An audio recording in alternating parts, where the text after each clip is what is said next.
We called it the Traveler, and its arrival changed us forever.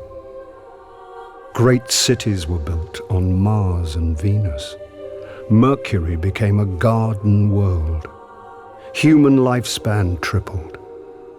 It was a time of miracles. We stared out at the galaxy and knew that it was our destiny to walk in the light of other stars. But the Traveler had an enemy, a darkness which had hunted it for eons across the black gulfs of space. Centuries after our golden age began, this darkness found us. And that was the end of everything. But it was also a beginning.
Ouch.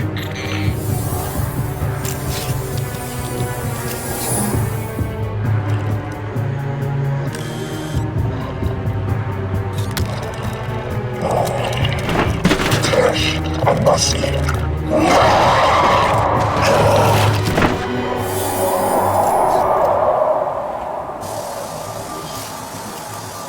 Is it possible?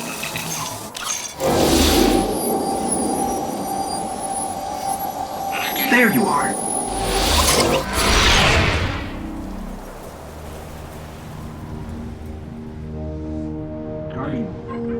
Guardian? Eyes up, Guardian. It worked. You're alive. You don't know how long I've been looking for you. I'm a ghost. Actually, now I'm your ghost, and you? Well, you've been dead a long time. So you're going to see a lot of things you won't understand. This is fallen territory. We aren't safe here. I have to get you to the city.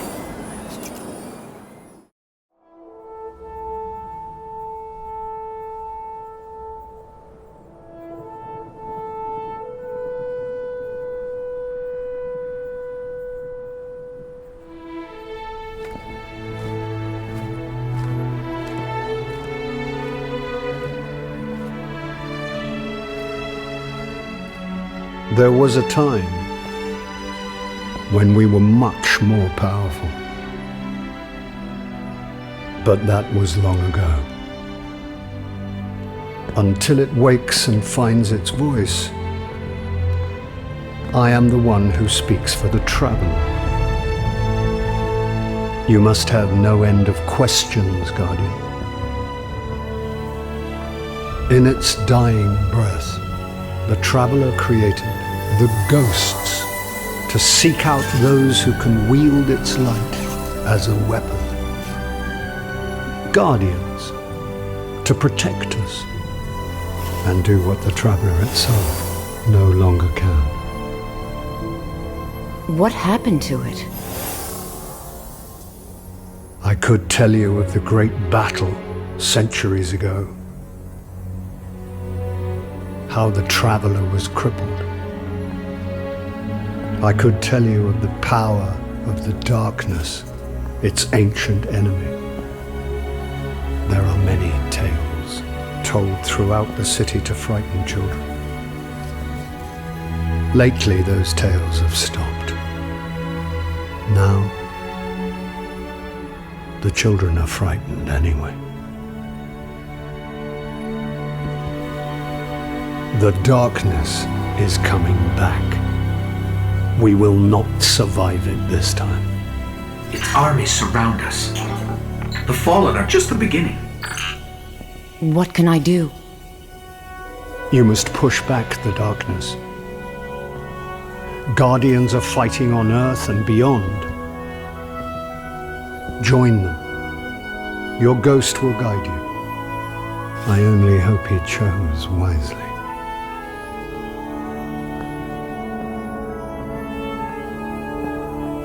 I did. I'm sure of it. We're in this together now.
For centuries we feared the forces of darkness massing against us. We sought to hide and cower beneath a broken god. No more. These guardians show us what we are, what we have always been, and what we will be again. We are what remains of the light, and we will not be stamped out.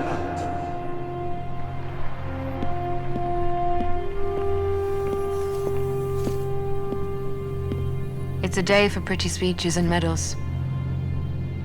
But we know the real fight takes place out there.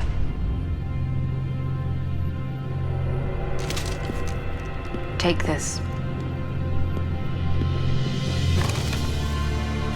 There's so much more, Guardian. I've seen terrible things born out in the darkness. Every moment brings them closer.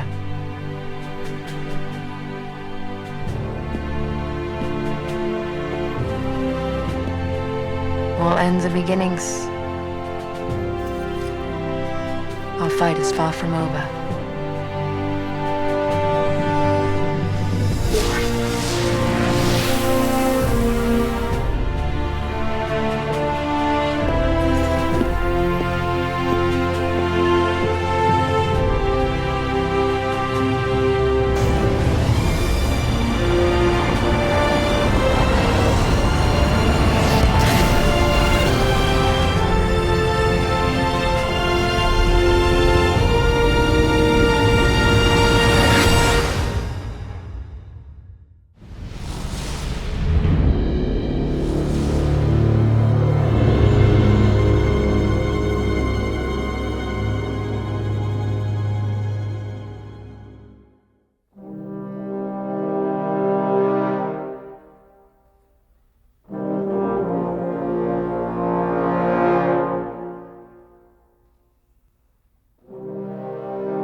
I remember everything about the day I was born.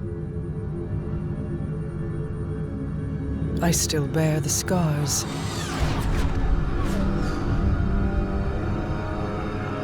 The Awoken are my family now. And I am their queen.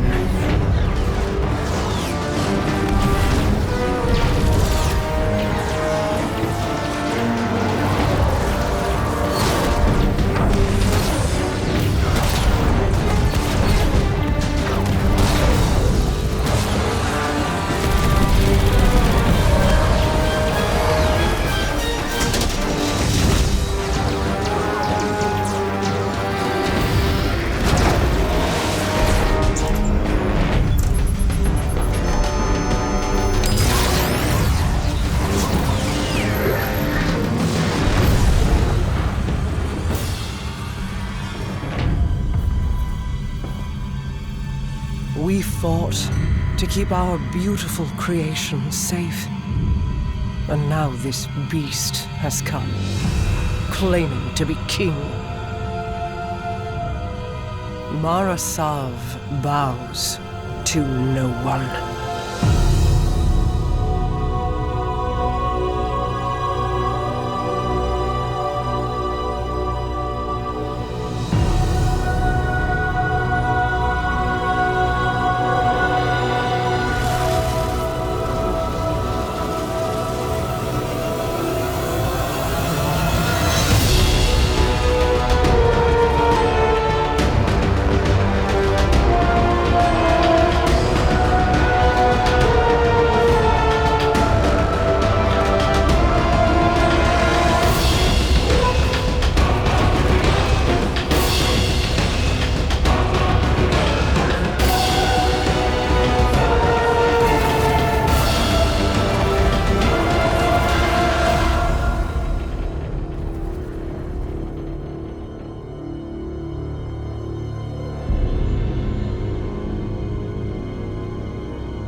You and I know how this ends. We've known since you escaped from that pit.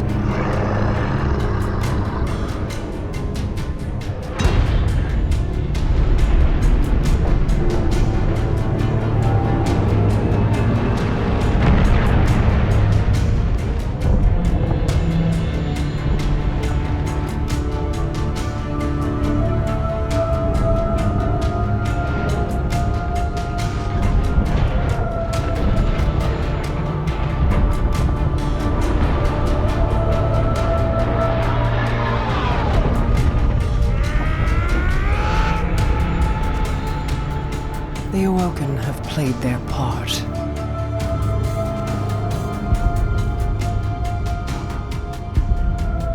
This was all part of the plan.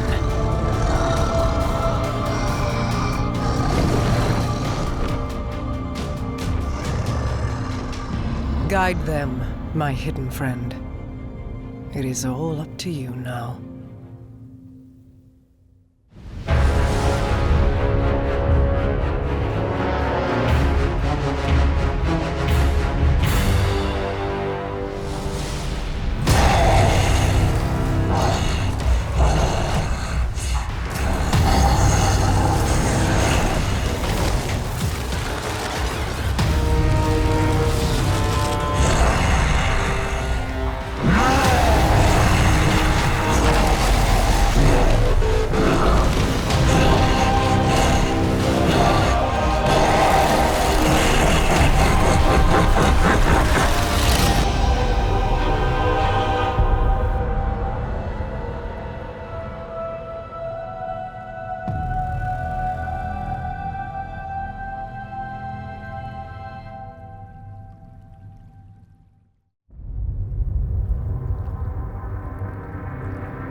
My queen, you were right. The Guardian was the key. For the first time, the whispers are silent. It is done.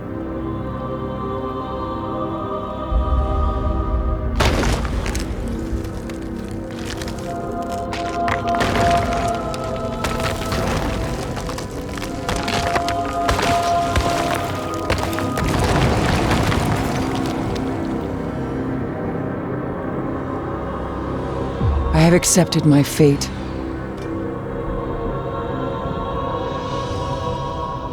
I will not fail.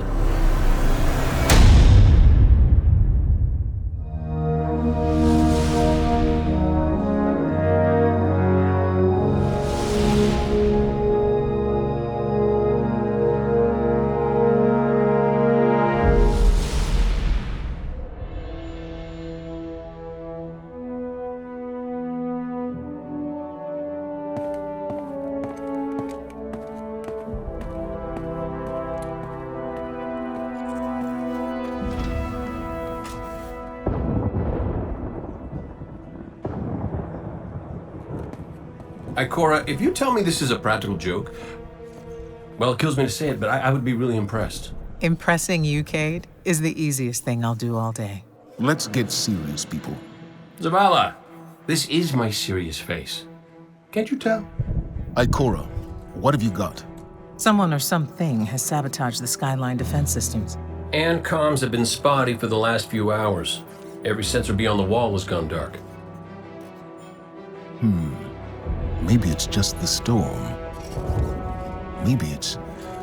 What are the set feeds telling us? Nothing. Well, that's good, right? No. I mean, they're not there. There are no satellites. And that's not good.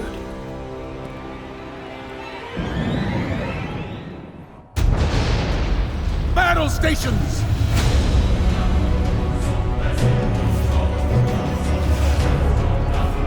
Everyone with me, now!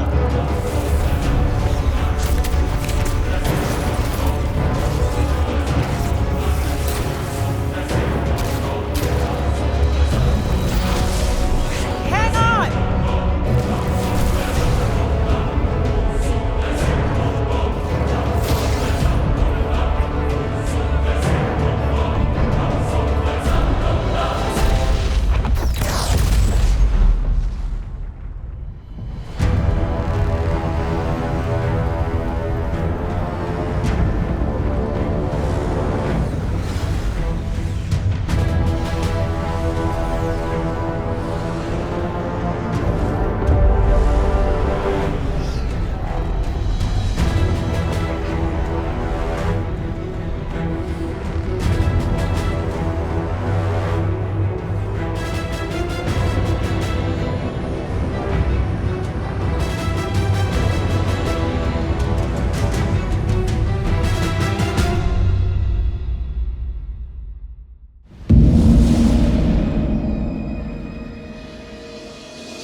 felt better.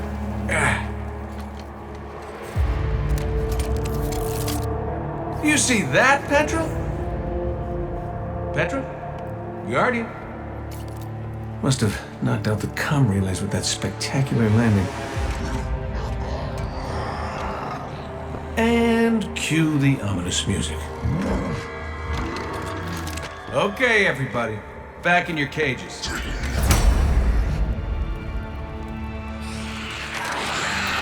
I said, back in your cages!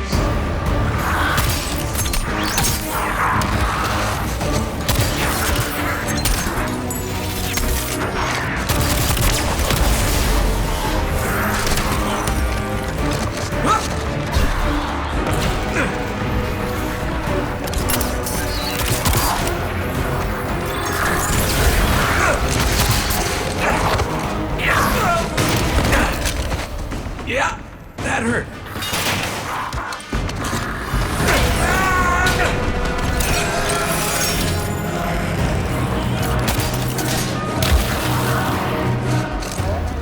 Sorry, not sorry.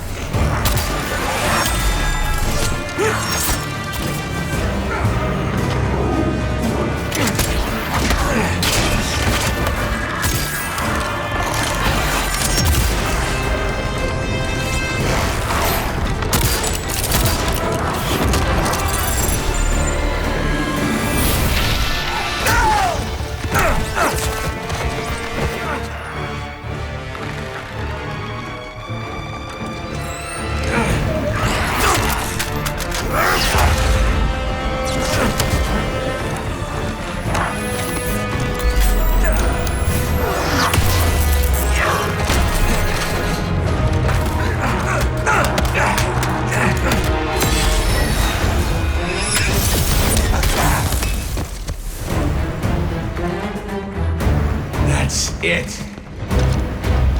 Now I'm pissed.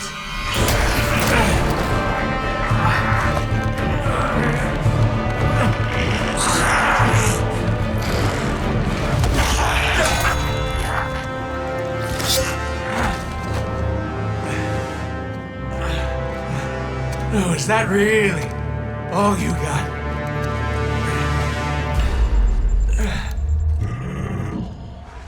Help me out here, little buddy.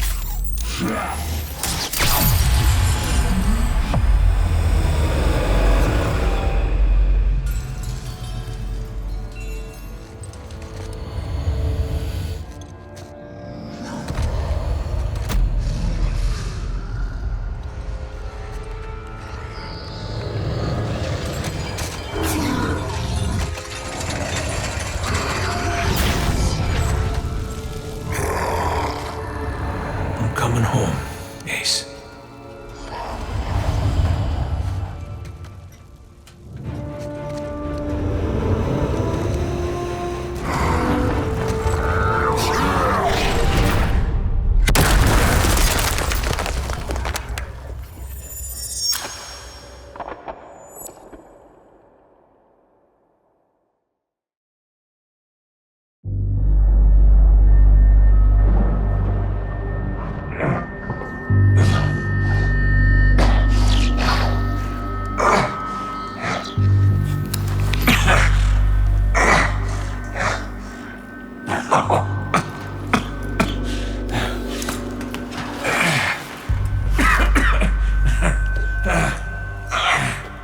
Well, this is awkward.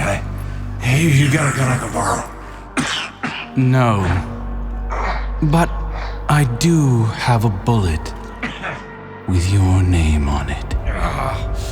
Any second now, my partner is gonna roll in here and kill every last one of you. And you, my man. This is going to hurt. A lot. Any last words? How's your sister?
have heard your cries for help, and soon we will answer.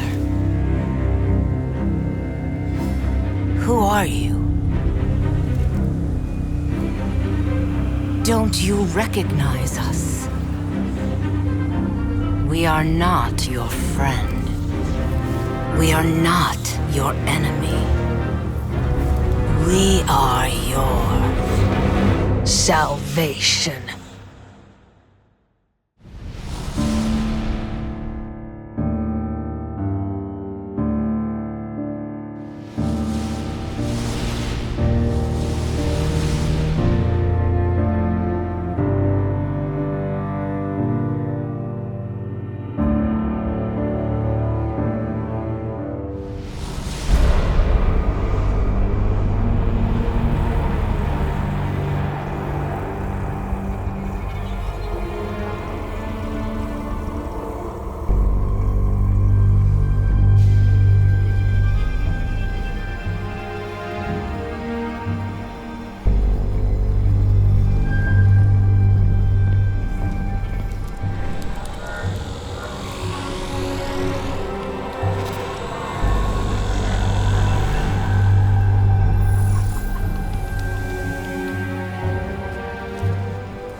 This is what I brought you here to see.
the end before it happened.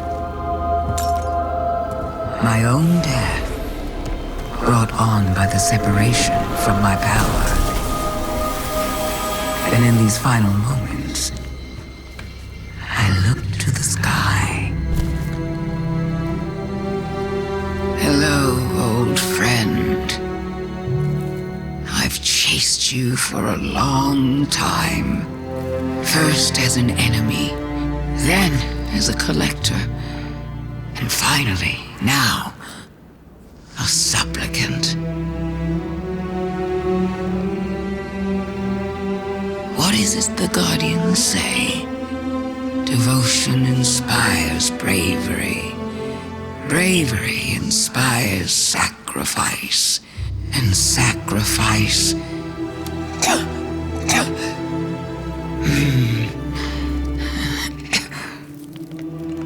Here we are.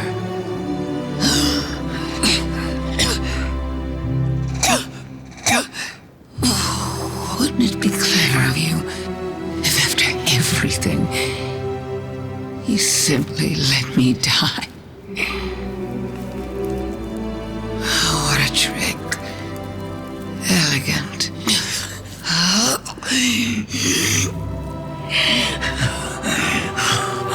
Is that it?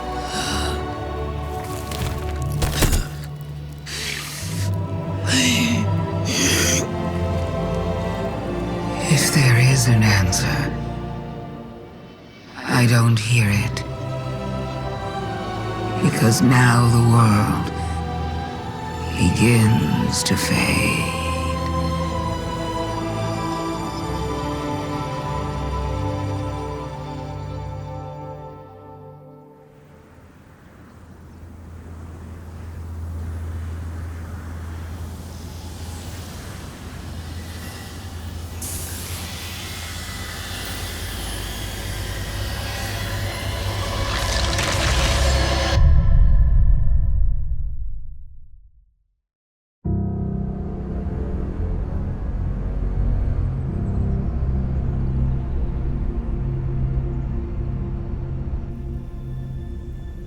So, you're saying Savathun was dead? Our most devious adversary, the one who nearly decimated the last city from within, was dead. And the Traveler resurrected her? I wouldn't have believed it either, but... But why would she need us to recover her memories if she never lost them in the first place? This has to be another trick. A lie to fool us into surrendering the Traveler without a fight.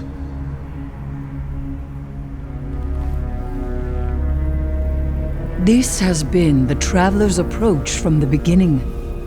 The Books of Sorrow detail many civilizations it blessed with the light, then abandoned. Hive propaganda. The Fallen tell the same story. When the Witness and its Black Fleet came to call, the Traveler moved on to our system. Or it sacrificed itself to save humanity from the same forces. Forces which included the Hive! After all that, why would the Traveler give our worst enemy the light? It doesn't matter. I don't know why the Traveler gave Savathun the light. Maybe it has changed its mind about Guardians. Maybe it's not as infallible as we once believed.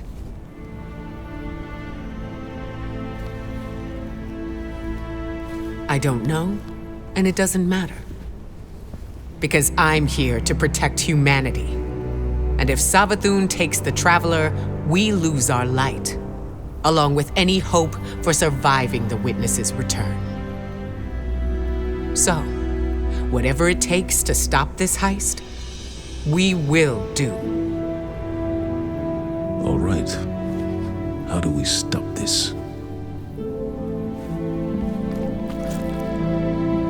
I'm not sure yet, but I know where to find out.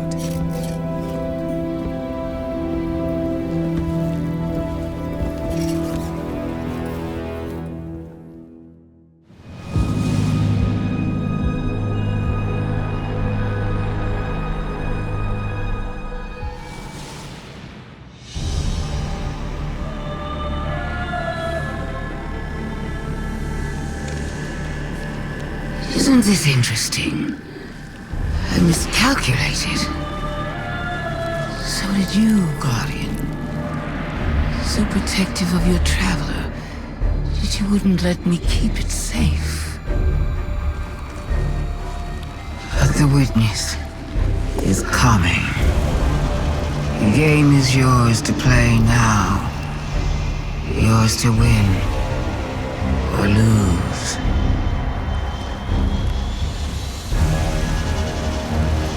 Just don't say I didn't warn you.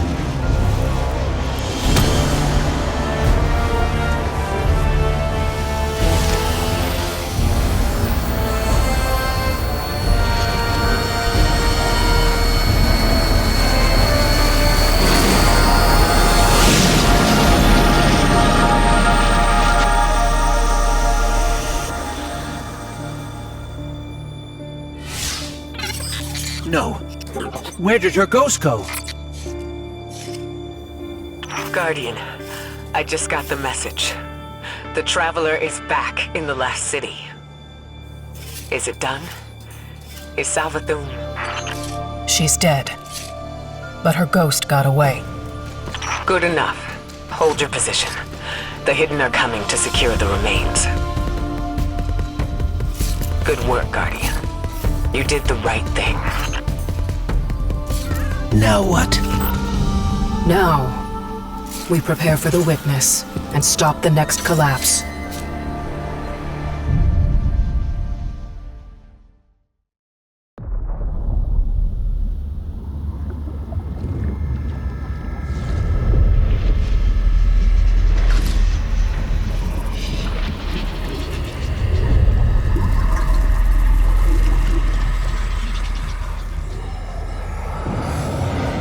We have seen enough.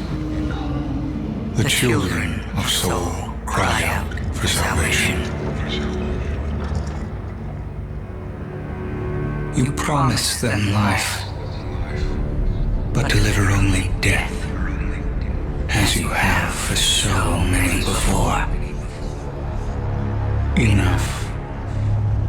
Enough death. Enough life. You have no pieces left to place. The game is over. Do not be afraid. Your pale heart holds the key. This time, there is no escape.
Happening again.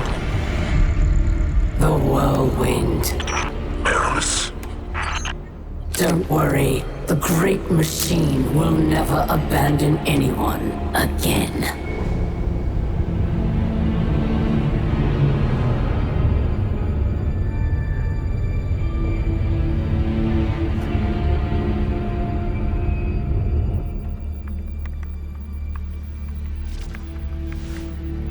It's leaving. The Traveler is leaving.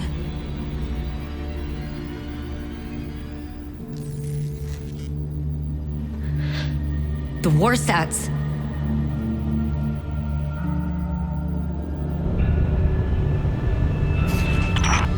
There are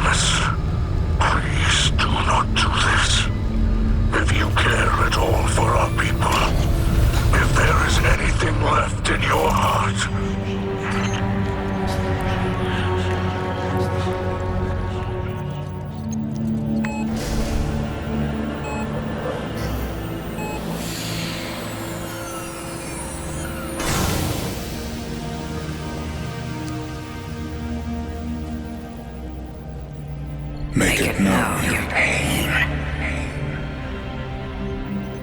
Anna. It's time. For Reese. Goodbye, Red.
Vanguard to all units. Keep the enemy away from the Traveler. At all cost.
What is that?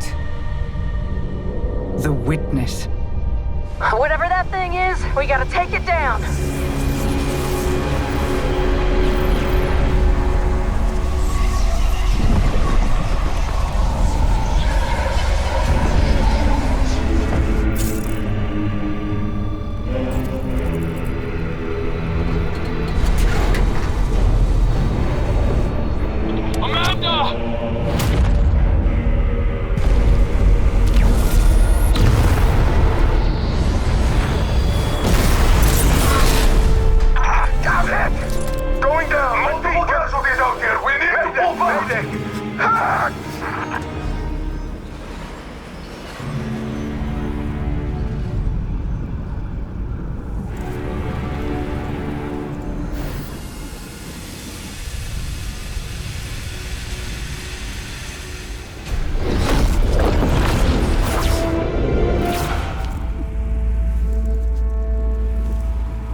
They found the veil.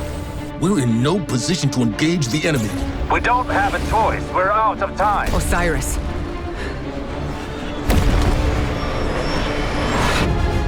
Don't die.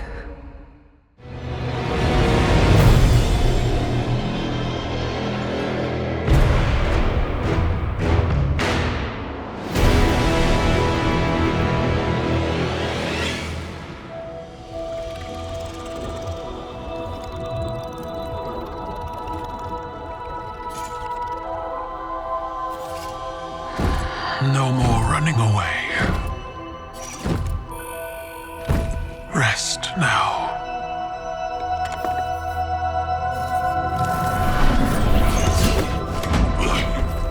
Well, the uglier they are, the harder they fall, right? No? Come on. We finally found you. Get your ghost. What's wrong, Osiris? Get your ghost out of there! Finality takes shape. It's creating the link! At long last. Destroy it!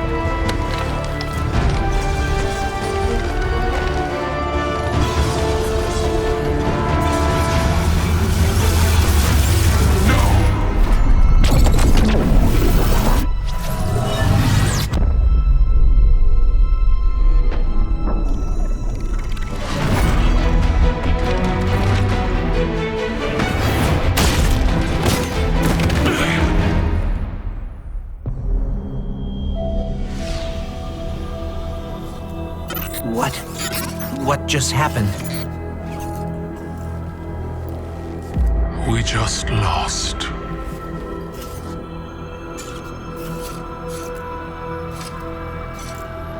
Zavala, come in.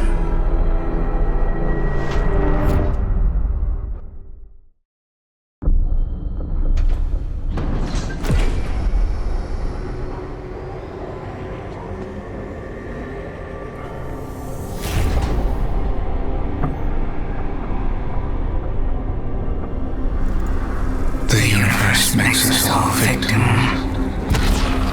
and perpetrator. That's infinite cruelty. You, more than any, suffer both fates. Be free.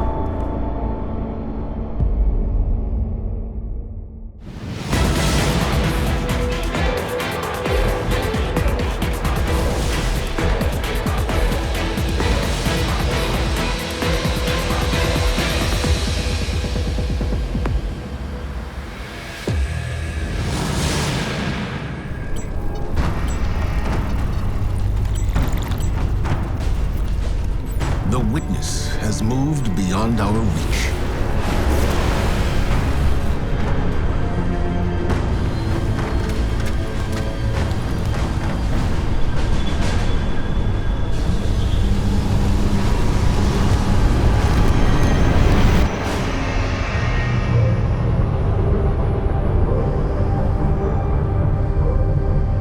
All attempts to follow it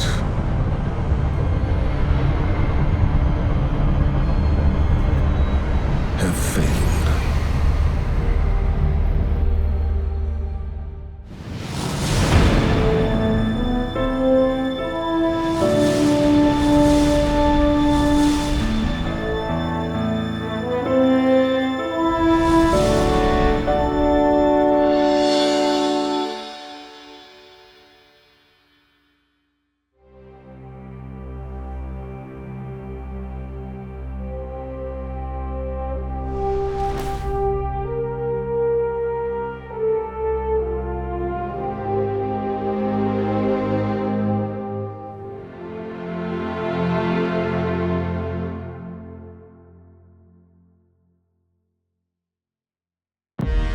I've seen terrible things born out in the darkness. Every moment brings them closer.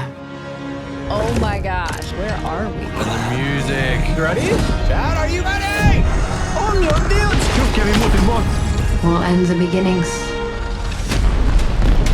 Battle stations! over, credits. My God.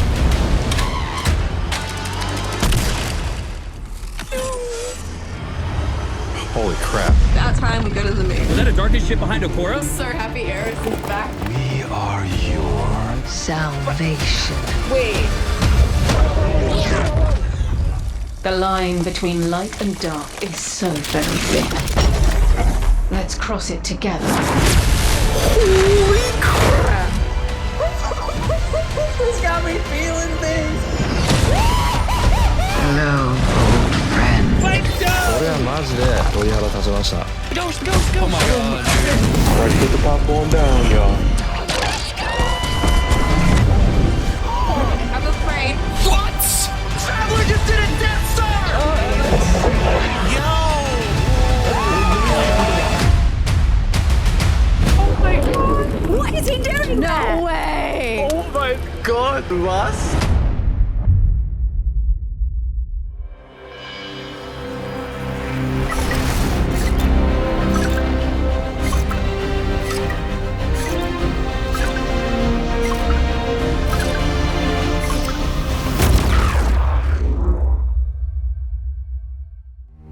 Thanks for tuning in, y'all. Like many of you, I've been playing games as long as I can remember. They're a core part of what makes me who I am. I believe there's this deeply rooted, often unstated mission of games to keep adventure alive. In 2014, Bungie set out to start a new adventure. Heroes awakened on a desolate planet. A silent god set in our sky.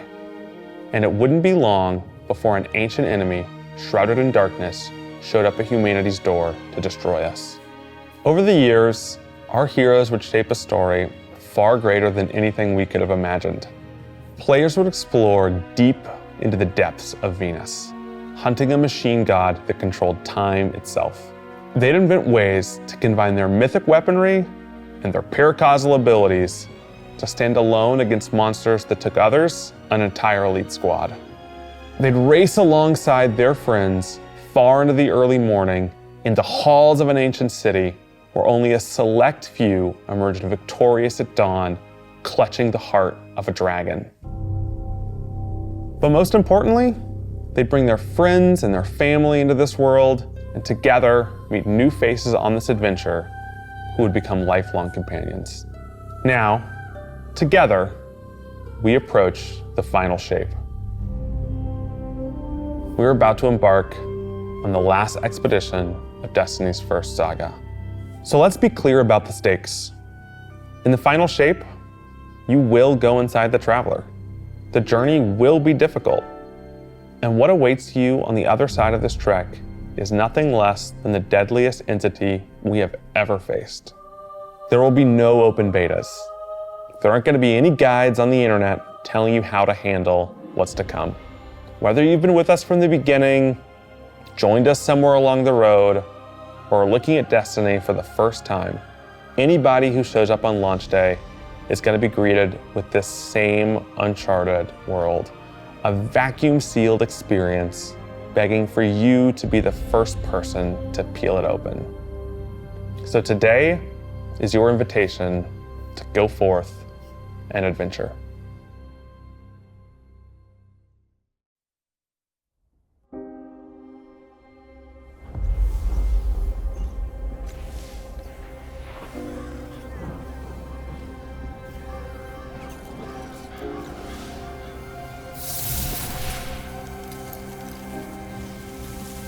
After all these years, we never talked about it. Why I brought you back.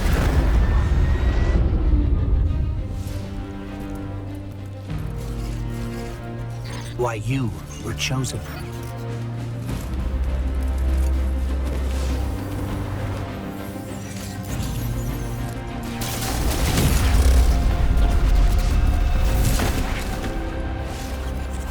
The truth is, I didn't know then. It was just a feeling.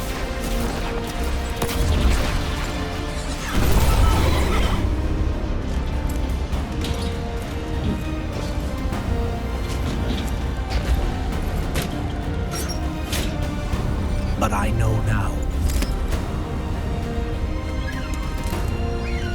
After all we've seen, all we've lost, this fight might be our last. So I'm asking you one last time to rise.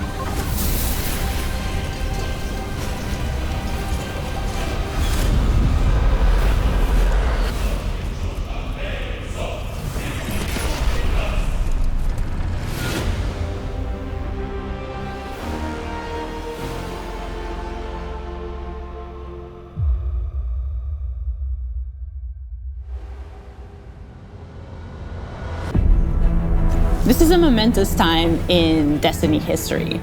We've been building to this moment for the last 10 years. The final shape is the conclusion to that journey. This is a moment in gaming that as a developer, you just don't get very often.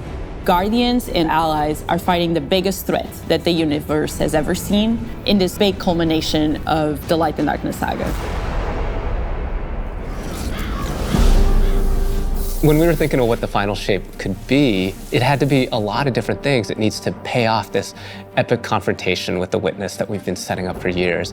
It has to bring you closer to your allies in the Vanguard. It has to be this place that makes you feel nostalgic for the entire journey you've been on. When we were resurrected by Ghost at the very beginning of this story, we didn't know why, but it was for this. The Traveler is asking us for help. And it's our responsibility to protect every living thing in the universe from what the Witness intends to do. When we first start the final shape, we are finally able to go through the portal that the Witness opened in the Traveler at the end of Lightfall.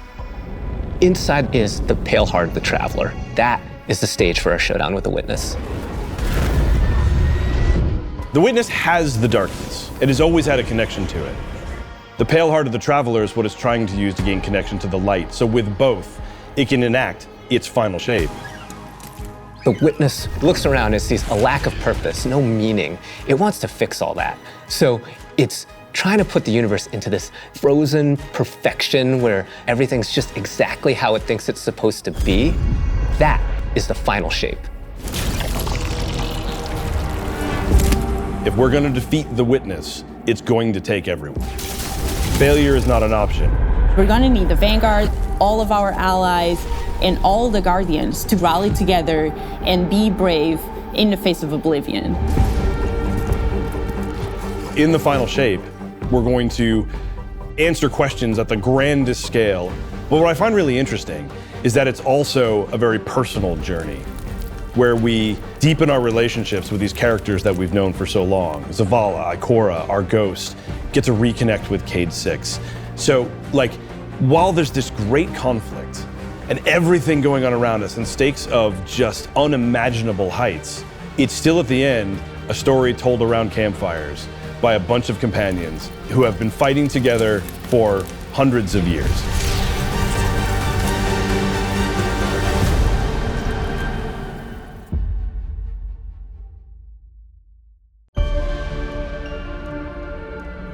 In the final shape, we're going through the portal that the Witness has opened up to confront it and stop the final shape. Inside the Traveler is this infinite, vast, unknowable, and we're landing on the Pale Heart, which is a fraction of really what is inside the Traveler. The Pale Heart is weird. It's a little strange, it makes you feel a bit uncomfortable. And it is also just so cool and artistic in the best way. The Witness entered well ahead of any Guardians, and so it's had time to kind of shape what's there. When our Guardian enters, the rest of the Pale Heart starts getting shaped also around what we've experienced.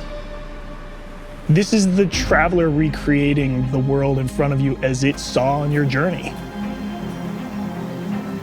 One of the most memorable blockades from Destiny's past is the D1 tower. It's really a labor of love from the Destiny team. The final shape means so much to everyone who's building it, and I think players are really going to be able to see that. The Pale Heart is our very first linear destination that we've ever done.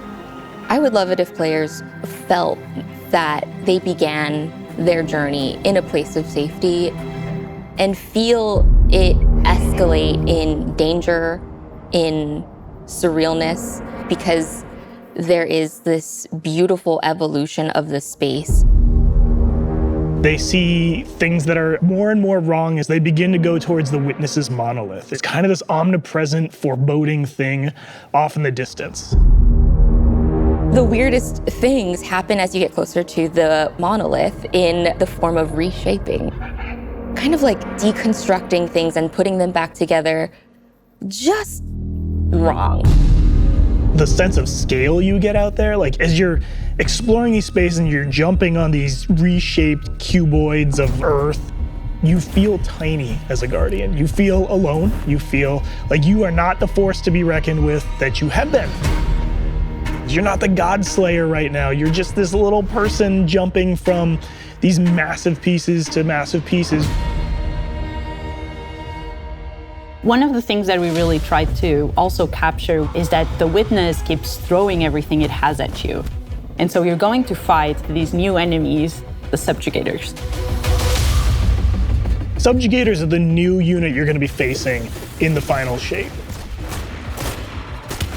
They have an enhanced power set. They're performing stasis powers and strand powers to face the Guardian, while in support of all the other enemies you're fighting too. They bring something entirely new to the battlefield, which is kind of this element of control. They're back there pinging away with stasis abilities, throwing crystals at you, freezing you in place, tangling you up.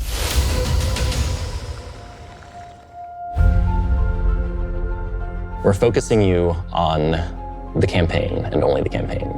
It's the most important thing in the universe at that moment. You have to stop the final shape from happening. And for that, we do need the help with our allies. And so we're going to make sure that the core Vanguard team gets back together. Zavala and Ikora and Cade. The campaign is just the start of the Pale Heart. After you've reached the monolith and finished the campaign, we open up the entire destination. And so the entire Pale Heart is going to react to you and what you are doing.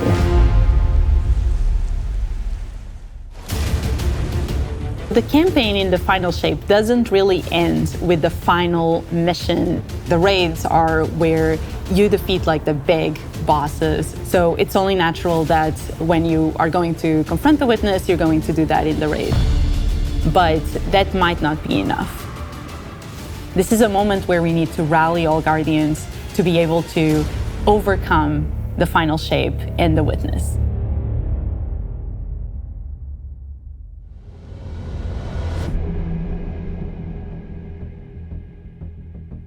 In the final shape, we are inside the Traveler, very close to this energy. This allows us to have new supers, Arc, Solar, Void. We want to create something that turns you into an offensive powerhouse, but also can benefit your allies in a support capacity. There is this thread of team play and like working with your friends to overcome the odds.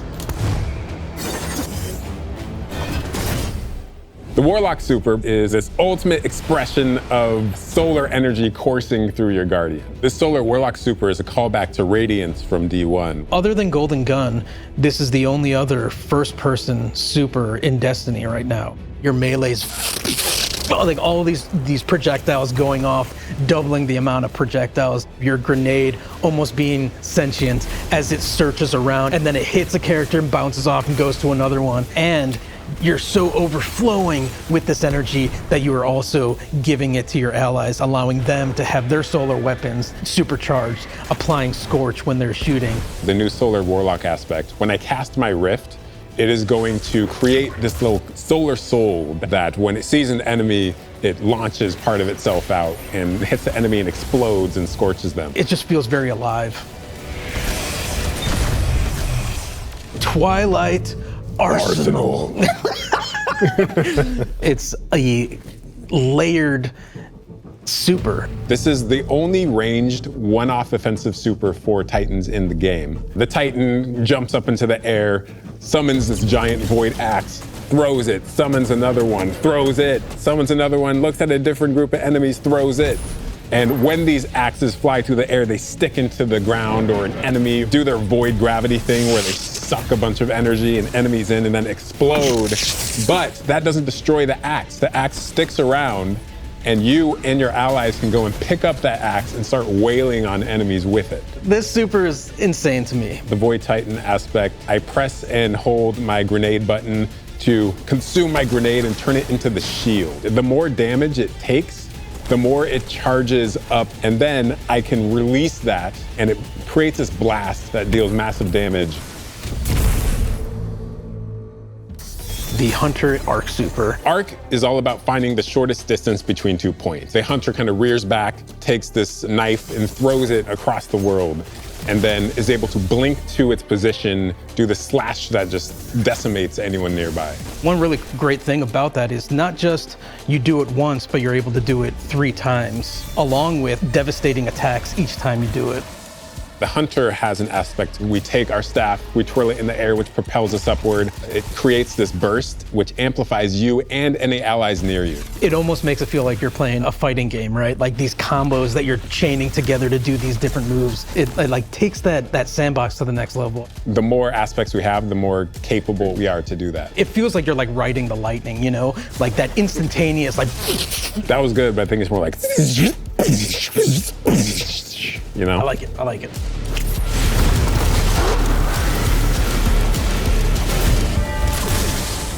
Weapons team has been working on all sorts of goodness. We've got exotics, we've got legendaries, we've got perks. We're always cooking up stuff. We're always playing with stuff that we think is like really interesting or taking inspiration. We have Tessellation, which is this exotic pyramid fusion rifle. It has the really intriguing property of adapting your Guardian's current damage type. This will be the first time that you can run a weapon that can adapt to be strand or stasis in the energy slot. So you'll be able to run an entirely strand or entirely stasis loadout. Tessellation has the additional property that you can special reload to reshape your grenade and suck it into the weapon and then fire out a super destructive single projectile. It's a really special weapon. What's the one specific exotic that I can make that's like really zany that you would like right now? What if Golden Gun was a sniper rifle? What if you could harness the might of the Traveler? You know, we had a moment where we saw that Traveler beam cutscene. I know people on Weapons went, I kind of want that. You're like, that is incredibly dope. So we've got this opportunity to bring back these iconic Destiny 1 weapons, but really turn it into something that feels unique in Destiny 2. We have to bring Kvatstov into the fold. The Red Death exotic pulse rifle. And Dragon's Breath. Burn the world, burn it all. In the final shape, we have new weapon subfamilies coming, broadening what existing weapons can be. Really like bordering on exotic functionality. So for example, we've got a rocket pistol sidearm subfamily. We always liked the special ammo sidearms. This fires tiny, slow-moving rockets. They hit very hard, do a bit of AoE damage. They have a mixture of regular weapon and rocket launcher stats. We're also doing a new support weapon subfamily. The support frame auto rifle is a type of legendary auto rifle. It'll let you switch seamlessly from firing at enemies to healing your allies. I'm really excited to bring it to dungeons and keep my team alive, honestly. The weapons team is always coming up with new ideas. We've got a ton of new cool stuff coming over the next few years and some new and really wild ideas, which we're pretty excited about. Come on, take a load off. We've got a lot to cover. This place is only big enough for one dashing hero type, and that's me, so. I'm back! Hey, you two, give me a sec. I was magnificent. This is great. Anyone want a hug? Get your rock off my map. Worst case scenario, you die. But who knows? Maybe you won't.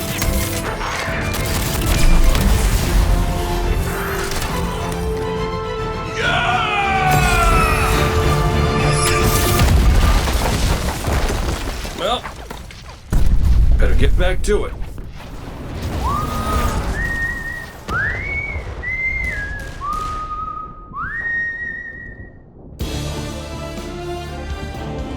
In this moment where we're driving to the end of the Light and Darkness saga, it's great to see Cade like return to this world at this moment with all this change about to culminate with this confrontation with the long-standing enemy, the Witness. Cade is the quintessential hunter. His presence casts such a long shadow over the story of Destiny, whether it was when he was alive or when he was dead. What Cade goes through in this journey, how he serves as a catalyst for the other characters, the events that are uncovered to have brought him back. This is how the story had to end. There was no end to the Light and Darkness saga that didn't have Cade here alongside his friends to finish the job. Once we started digging into the nature of the Pale Heart, I think that crystallized Cade's role as a guide. Cade is Virgil, and he's our guide through this other place. Cade is the one who is the most appropriate person to be the guide, because that's his job. That's always been his job. It just feels so natural for Nathan to be back in the booth. It felt amazing to just see him slip back into the role like without missing a beat. Right, instantly. In the flesh, or metal, as it were. Cade's the glue that's always held Zavala and Ikora together. Having him back puts them in a position of questioning where they've been and what they've done without him. You think about the journey that Zavala's been on and how he's been taken down this dark path, and you think about the weight that's been on Ikora, having to hold the Vanguard together, having Cade's voice of levity and brightness that he brings to that group. I think it's going to be great for them. Well, at least we have each other. We want people to take away that sense of reunion and that idea of like the gang being back together for this moment. I'm here now. Wherever the hell here is.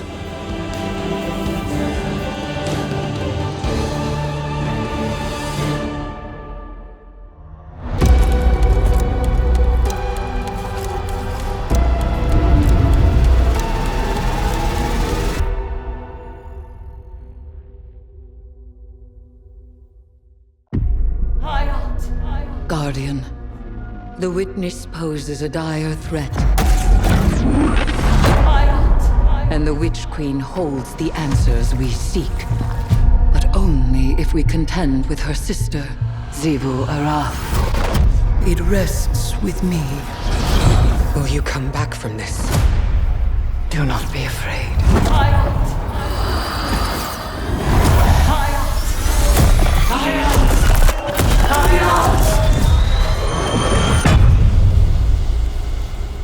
Bring me your tithes. You now wield hive magic and have entwined it with your light. Assault the Spire, Guardian, and open the way to our tithes.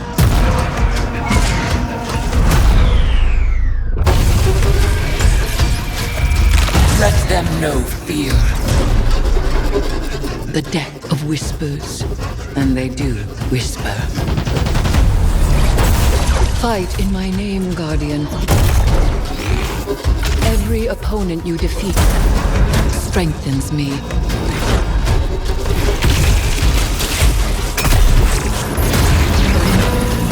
My appetite rises for your brutal tribute.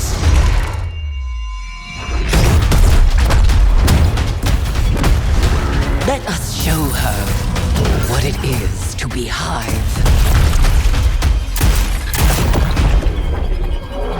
You have sounded the horn of battle! You are deserving of the greatest death I can bestow!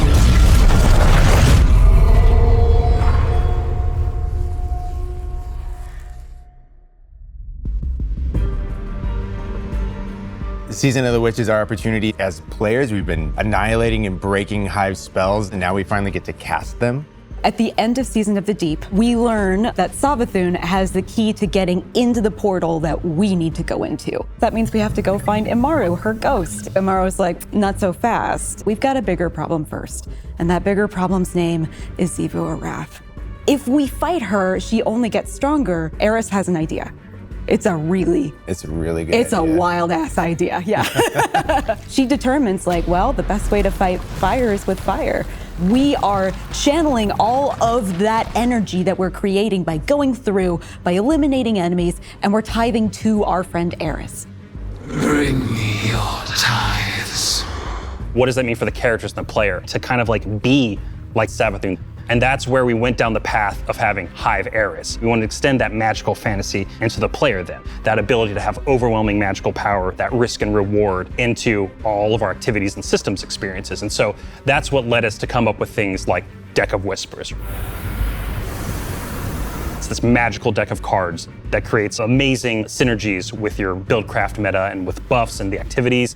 They can then choose these cards at will, whichever ones they want, and then that really leans into the build crafting. You actually are getting cards that you can then use to place on the battlefield and change the way you play. I'm such a sucker for deck building. Like being able to like bring that element into Destiny gameplay has just been like, oh, chess kiss. Yeah, oh, it's really super fun.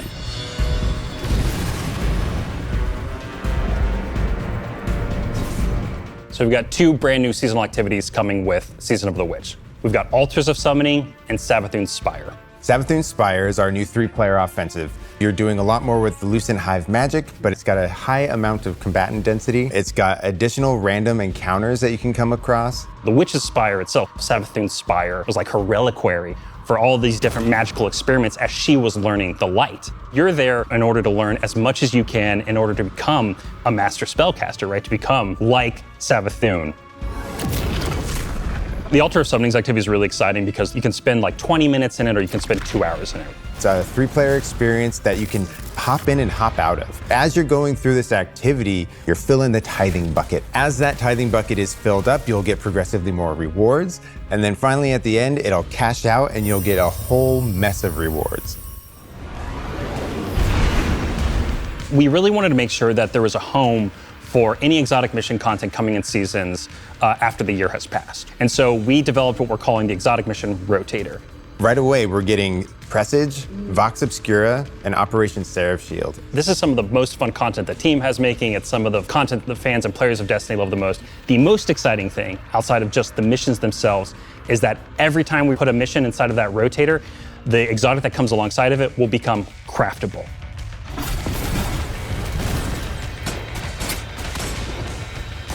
With Season of the Witch, we have a brand new Vex lo-fi PvP map coming. It's really exciting. It's got a bunch of really tight gameplay experiences. We wanted to make sure that we focused the combat a little bit more. With the new Vex network map, we really wanted to make sure we hit is like, hey, you're shoulder to shoulder more often. There's not as much deep sight lines that you're interacting with. And a lot of the flow of the map is actually built around this like kind of central pillar of the Vex network that you're orienting around. And there's also some modes coming too, right? We've got a new PvP game mode coming that's all about relics. It's about multiple relics, so it's not just one like the Scorch game mode from the past.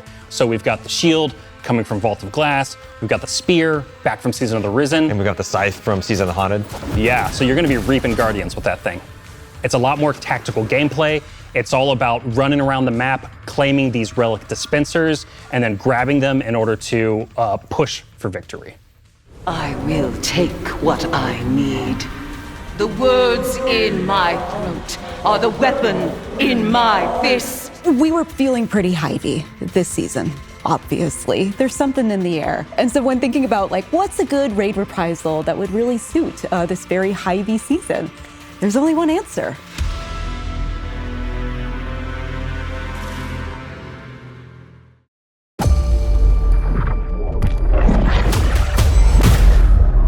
I have seen what the Hive call a god.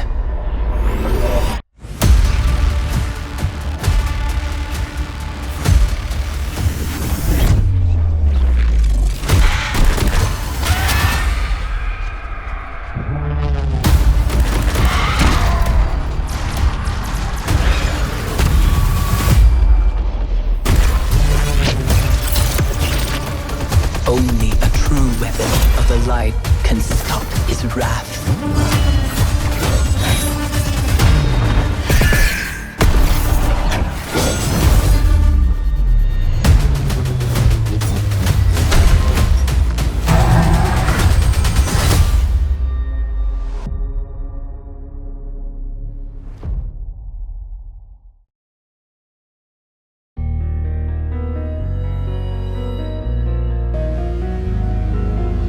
Heading into the final shape, we really want to rally all Guardians at the end of the Light and Darkness saga. We want to reduce those power barriers, as well as catch people up on key story beats and make sure that they have a really great and easy time connecting with other players. In the final shape, we're trying to find ways to make power more simple and easy to understand, and also lowering the barrier to entry. It's going to make it easier for players who have not been able to jump into game easily because they were held back by the challenges in grinding for the power levels that are required by these different activities. One of the major changes that's going to be happening starting with the final shape is there are going to be a certain number of activities that are going to be power fixed. So it doesn't matter kind of what power level you are going into it, you're always going to be able to approach it. There's still going to be tiers of difficulty that you can do, things that are just meant to be experienced a certain way. Things like Nightfall strikes that will still have power enabled, and that's where we're really going to focus the whole power climb. The raids, the contest modes that everybody loves to engage with, that experience is fundamentally going to be staying the same. I'm excited for this because I think there will be a lot more clarity for players in terms of understanding the relative difficulty of things, where they sit now in the spectrum. One way that we're trying to do that is making it easier for new players to engage with you. So we're introducing something that we're calling Fire Team Power. You can actually bring your friends along to play any dungeons and raids in the game without having to wait them to be at a certain power level. The person with the highest power in your fire team is actually going to bring all the others close to their power level, which means that there's no barriers really for any other Guardian to join you in this high-level content. When it's combined with Fireteam Finder, it also allows you to find strangers, people you've never played with before, and have that same experience. That's all regardless of the power level of you and the rest of the people in your fire team. Fireteam Finder is the new feature that's coming in Season 23, aimed at helping connect and find other people to complete the best and most aspirational content in Destiny. We have a tag system that allows players to be able to say, well, this is my playstyle. I'm really chill. I'm anti-sweat. I'm just really here to have a good time. Exactly. Tags really allows players to show a little bit more personality, show a little bit more about what they're about. I think what's really great about it is with this launch, we're also looking at including inclusion tags. As an example, one of the inclusion tags that we have are for colorblind players. Hopefully the inclusion tags will bring players closer to finding their community and even closer to the people that they're playing with. So once a listing goes live, players will be put into a listing lobby where players can gather, they can communicate with each other. So we wanted to make it as convenient and as easy as possible for players to not just sit and stare at a screen for a long time while their listing actually fills up. As a gamer who's typically more solo, I'm especially excited about this because it really is about helping reduce that anxiety and burden that comes with trying to make a new connection.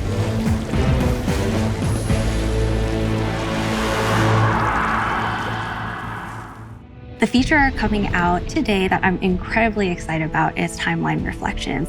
Essentially what we have done is we've went back to previous expansions and pulled out missions that we felt really represent key narrative beats within our story. We are going to have a mission for Forsaken, a mission for Beyond Light, as well as a mission for Witch Queen. Thanks for the memories, Guardian. The neat thing about these missions is they're not going to be like one-to-one for how you would experience them in the campaign. You're also going to get additional pieces of narrative fed to you to like identify like, hey, this is why it's important that this happened, and here are the people you met along the way. A really big one that's really timely for Final Shape is Cade's last stand from Forsaken.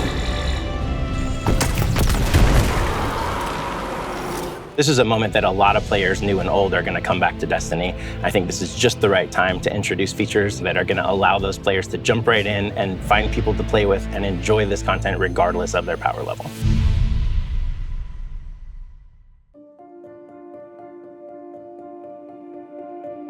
We're reaching the end of this 10-year journey. What comes next? The episodes, and the new way we're going to tell stories moving forward. What's really important about episodes is that it's a really big shakeup to what we've been doing. Instead of providing 4 seasons a year, you are going to get 3 larger episodes. And so the first 3 episodes in this coming year are called Echoes, Revenant, and Heresy. It's coming right after the Final Shape.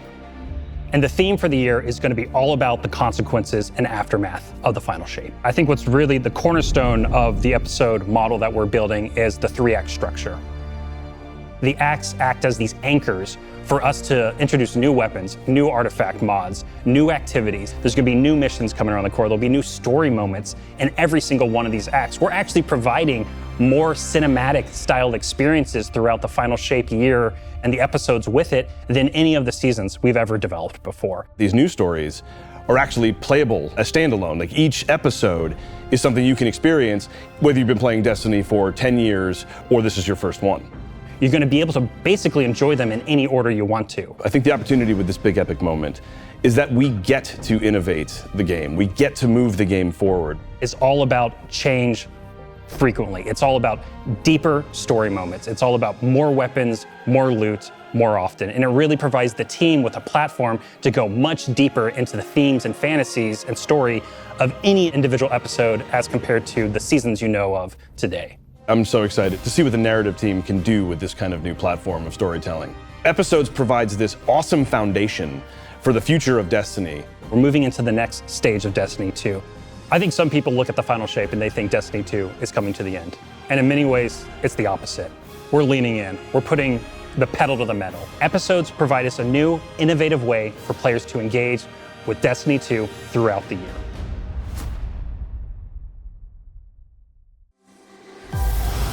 What makes a guardian a guardian? Devotion, bravery, sacrifice. We know that we were chosen for a reason, by something greater than ourselves. Guardian. Guardian? Eyes up, Guardian. Shaped by the fires of each new battle, we are forged and sharpened into what we must become for the fight ahead. We are the final line that halts the second collapse. All of us. Every Titan. Every Warlock. Every Hunter. What is it the Guardians say? Devotion inspires bravery. Bravery inspires sacrifice. Sacrifice leads to death. The line between light and dark is so very thin. Let's cross it together.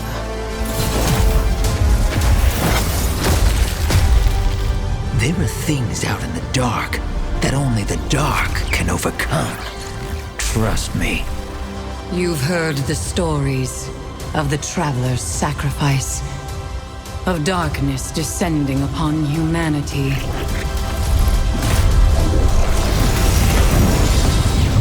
Our purpose is its end.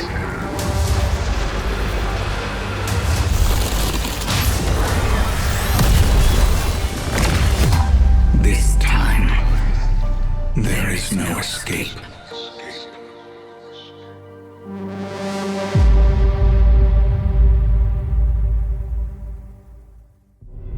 It's going to be an exciting year for Guardians. We get to make good on a promise that we made way back in 2014. There was classic rock blasting, a fire team racing across our solar system, and at the end, a simple message: become legend. Today, you got a glimpse at how we'll be cementing your legend in this upcoming year. We're going to be heading inside the Traveler, experiencing a destination unlike anything we've ever built before. We'll face the biggest bad we've ever made, and we'll do this all alongside a streamlined progression system, allowing us to easily play with friends in any content in the game. And as the dust settles in the final shape, we're going to continue our legends in Echoes. It's Destiny's first episode in a new phase of storytelling for Guardians, with brand new conflicts born from the resolution of the Light and Darkness saga. These first episodes are just the beginning. But if you're chomping at the bit to see how the Light and Darkness saga is going to kick off the future of Destiny 2, we've got a ton of great content for you to jump into today. Going live after this, we've got Season of the Witch, with a new story new weapons, new armor, new activities, and new PvP content, all alongside a series of story catch-up missions, allowing any of your friends to jump into the game and get up to speed on what's happening in this world. Then, next week, a brutal reprisal of Crota's End is going to join the ranks of our aspirational content. I can't wait to see you all in the Throne World as we learn more about the final shape and how we can stop it.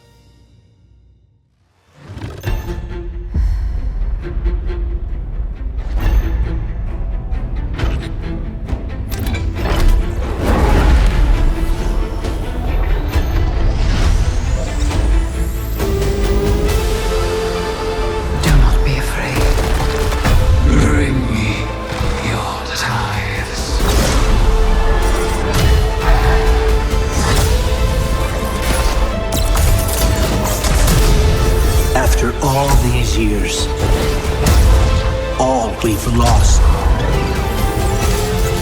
This fight might be our last. So I'm asking you to rise. One last time.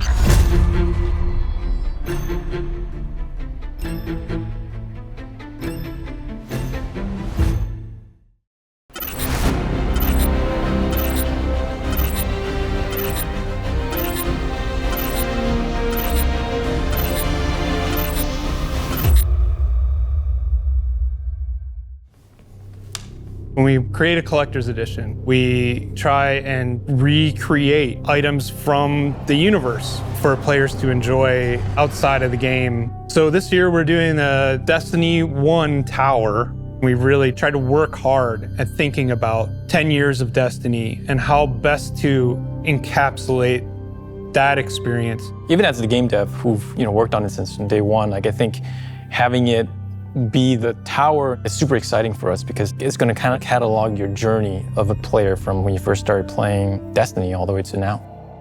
The tower, it's kind of like the beacon in which you're a place you can call home. You get the tower, and then there are actual figures of the Vanguard mentors that accompany that architectural model.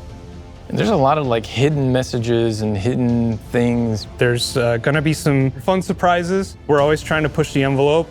And so we've been playing a lot with magnetic locks and sound effects, and lights, just sort of make this experience as a whole really special. It's sort of the perfect symbol of Destiny. I'm so excited for it. Me too.